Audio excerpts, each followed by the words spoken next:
Gracias, señora Presidenta. Hoy, 24 de marzo, como todos los 24, estamos quienes desde distintos espacios políticos venimos a manifestar nuestro más rotundo rechazo al golpe militar de 1976. Todos los años somos partícipes de una jornada en la que con nuestras diferencias intentamos transitar el camino de la reflexión saliendo de las urgencias cotidianas. Porque en definitiva, quienes hemos elegido la política como herramienta de cambio en la sociedad y además tenemos el orgullo de haber sido elegidos para representar a nuestros vecinos, tenemos la obligación de detenernos a pensar qué es lo que hoy nos convoca.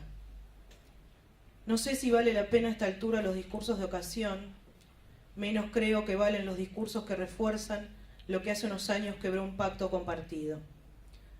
Hoy, en duda por muchos, un pacto que como sociedad habíamos hecho y que muchos creíamos superado, porque debiera ser la base, el cimiento, en la construcción de un país mejor.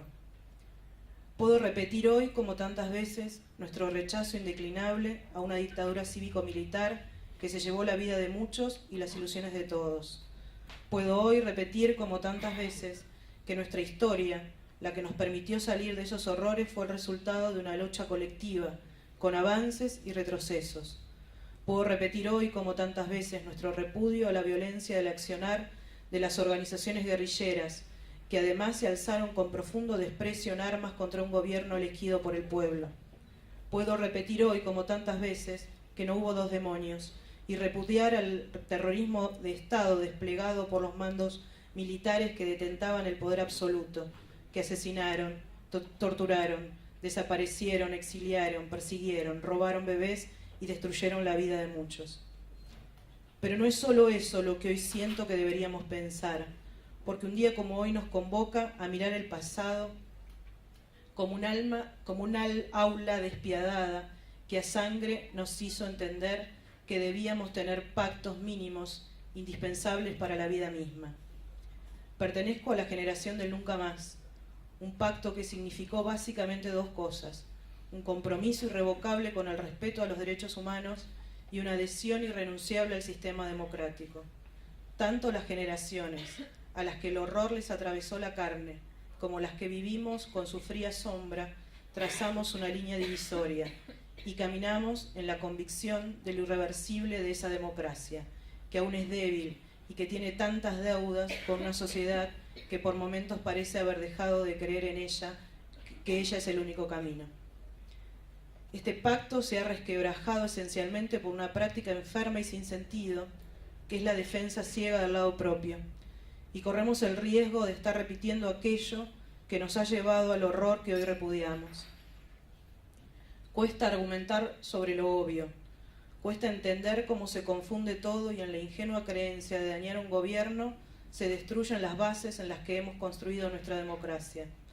Cuesta ver cómo los derechos humanos empezaron a utilizarse con fines partidarios y en el momento en que se partidizaron perdieron la universalidad que los hacía bandera de todos.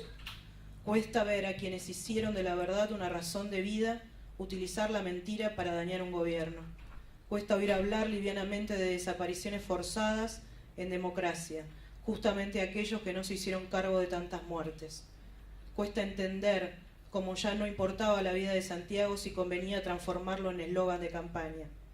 Cuesta ver en las marchas de los 24, esas que debían unirnos bajo una misma consigna de repudio a las dictaduras, llenarse de merchandising golpista, de helicópteros de cartón que pedían a gritos la caída de un gobierno.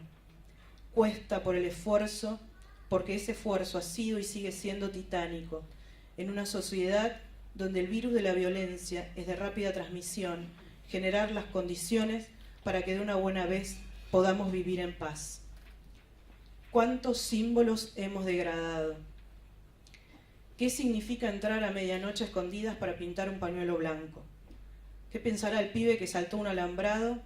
¿Qué le habrá dicho el dirigente que lo mandó a hacerlo? ¿Qué es lo que sentirá que está en peligro? ¿Por qué dejaron de creer en la política?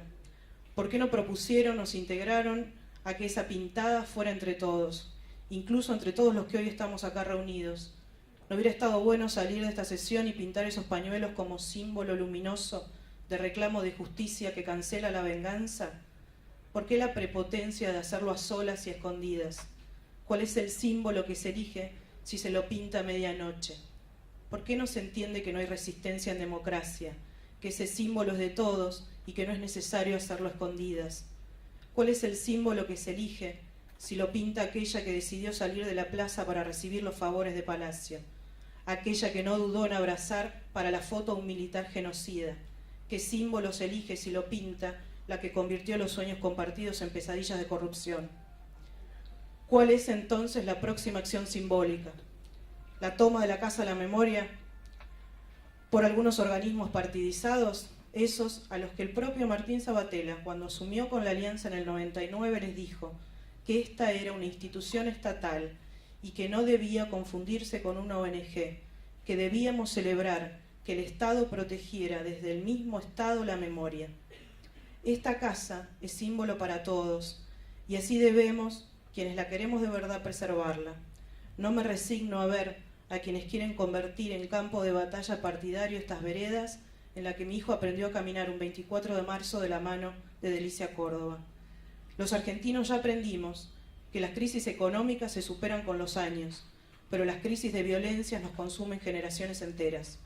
Somos muchos los que sabemos que para superar ese tiempo en el que el lugar común de la muerte aturdió, debemos contraponer la igualdad y derechos, división de poderes, transparencia y decencia democrática, pero en paz, y esa debiera ser la única línea divisoria.